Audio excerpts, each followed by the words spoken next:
மருத்துவர் அன்புமணி பின்னால் ஒரு சிலர் போயிருக்கிறாங்க, தெரியாம போயிட்டாங்க. அப்புறம் மருத்துவரையா தொடர்ந்து வேதனைப்படுறது, கண்கலங்கிறது, இந்த இயக்க வளர்ச்சிக்கு ஐயா எடுக்கிற முயற்சியெல்லாம் பார்த்துட்டு அங்கே இருக்கிறவங்க அங்கேருந்து சில பேர் என்கிட்டையும் சரி, அருள்கிட்ட, எங்கேயாவது திருக்கச்சூர், ஆறுமுகம், ரவிராஜ் மற்ற எல்லார்கிட்டையும் பேசிகிட்டு இருக்கிறாங்க. ஐயோ நாங்கள் தப்பு பண்ணிட்டோம். மீண்டும் அங்கேருந்து நிறைய பேர் வருவாங்கன்னு சொல்லி நாங்கள் எதிர்பார்க்குறோம். அதுதான் நடக்க போகுது.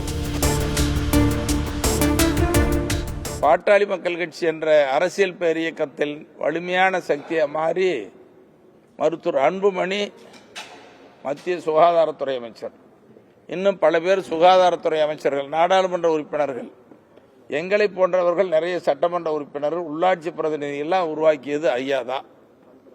அப்போ அப்படிப்பட்ட ஐயா அவர்கள் நிலை குலைந்து போய் கண் கலங்கினாலும் கூட இப்போ ஒரு முடிவு எடுத்துட்டாரு. நான் உருவாக்கிய கட்சி என்னுடைய உயிரை விட மேலானது, நான் விடமாட்டேன், இந்த கட்சியை நிலைநிறுத்துவேன்.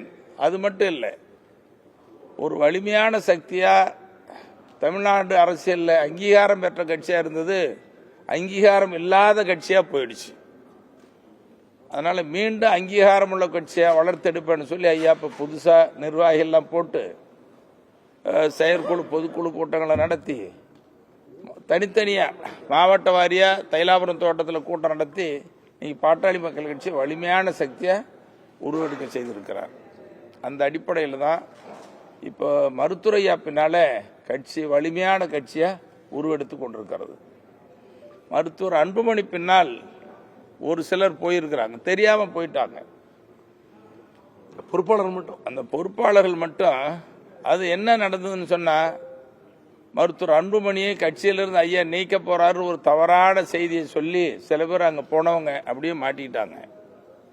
அப்புறம் மருத்துவரையா தொடர்ந்து வேதனைப்படுறது, கண்கலங்கிறது, இந்த இயக்க வளர்ச்சிக்கு ஐயா எடுக்கிற முயற்சியெல்லாம் பார்த்துட்டு அங்கே இருக்கிறவங்க இன்னைக்கு ரொம்ப அதிர்ச்சியிலையும் ஐயா விட்டுட்டு வந்துட்டோமே, ஐயாவால் நம்ம உருவானோம், ஐயா தான் நமக்கு அடையாளம், அவரை விட்டுட்டு வந்துட்டோமேன்னு சொல்லி மிகுந்த வேதனையிலையும் அவங்க மனசாட்சி உறுத்தக்கூடிய நிலையில தான் இருக்கு.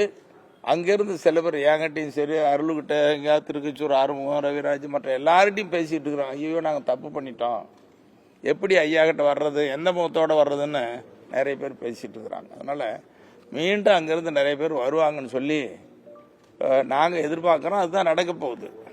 இப்போ பாட்டாளி மக்கள் கட்சி வலிமையான சக்தி.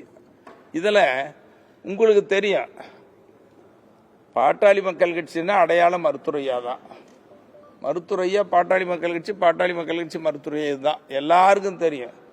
பாட்டாளி மக்கள் கட்சிக்காரங்க, ஊடக நண்பர்கள், நீங்க எல்லா கட்சிக்காரங்க, கட்சிக்கு அப்பாற்பட்ட பொதுமக்கள் எல்லாருக்கும் ஐயா பத்தி தெரியும். இப்ப என்ன நிலைமைன்னா, மருத்துவரையாவுக்கு இவ்வளவு பெரிய சோதனை வந்துருச்சு, மருத்துவரையா தான் கட்சின்னு சொல்லி வரக்கூடிய தேர்தல்னா மருத்துவரையா சொன்னாதான் வாக்களிப்பாங்க. அன்னைக்கு ஒட்டுமொத்த பாட்டாளி மக்கள் கட்சியில் இருப்பவங்களும் சரி, பாட்டாளி மக்கள் கட்சியில் இல்லாத மக்களும் கூட இன்னைக்கு மருத்துவரையா மீது அனுதாபம் ஏற்பட்டிருக்குது. செய்திகளை உடனுக்குடனும் துல்லியமாகவும் தெரிந்து கொள்ள சப்ஸ்கிரைப் பண்ணுங்க.